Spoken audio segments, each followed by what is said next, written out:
A group of students just finished an activity. They looked closely at the work of art America by Glenn Ligon. They each wrote down a few words about what the artwork meant for them, and then they shared their thoughts with the group. When I saw this, it kind of reminded me of a poem I read called Ozymandias, and it was about this statue that was in the middle of the desert, and it said, like, I'm king of everything, and it's in the middle of the desert, so it's not really king of anything. And, like, America, we think we're so powerful, and we think we're so great and everything, but, like, are we really? Like, yeah, we have government power, and yeah, we have, like, power in the world, but, like, if you come down to, like, the citizens and, like, people, what do we really have to say about that? Because, like, there's so much like dispute, and like there's so much fighting. Like, yeah, maybe on the surface we look really nice, but when it comes down to the people, it's not. So I wrote where do we stand, and then I wrote where do I stand.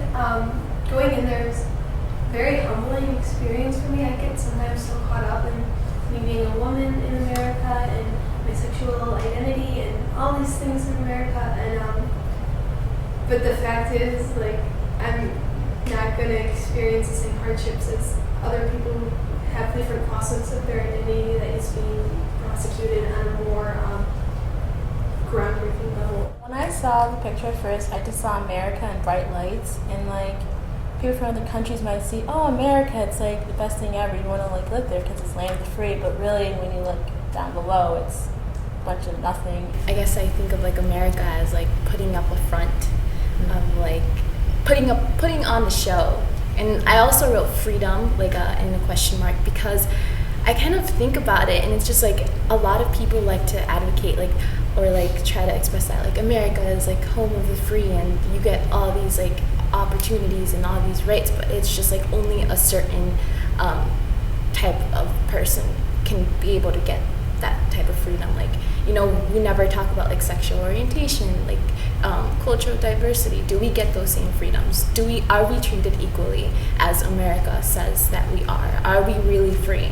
America is being broadcast to us in a disillusioned way, in a way that's very not authentic, that is an idealization of where we live and how the people in our world are treated based, or our country are treated based on who they are, their identities.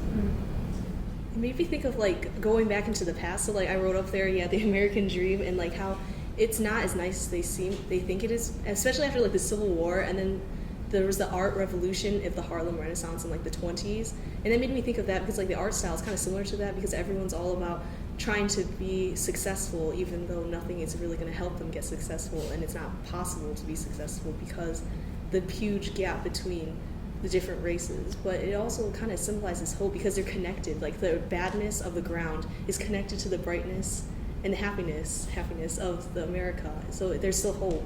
But like it's really difficult to get there because they're really thin wires that can be easily snapped. And I think that's kind of how we should see America, like through years of, when we started with Great Britain being under rule, gaining our independence, slavery, civil rights, and then up to today where we have an African American president. I feel like we've gone from the bottom up, and although some of our traditions and a lot of our views are blurred, that's kind of represented with the wires, I think we still have hope for the future, like you said. I agree with that. When I look at that, I kind of think of the hope that there is in that picture. I also think of like vastness, and what vastness brings is sometimes opportunities to grow. I mean, when people think of America, they think of opportunity. They have the opportunity to grow as people, to grow in what they want to be when they grow up. So that's what that picture kind of reminded me of. Well, I've kind of I've taken a couple of little things out of, especially this conversation. One of them is I probably should have looked a little deeper because I saw America and the first thing I thought of America was like a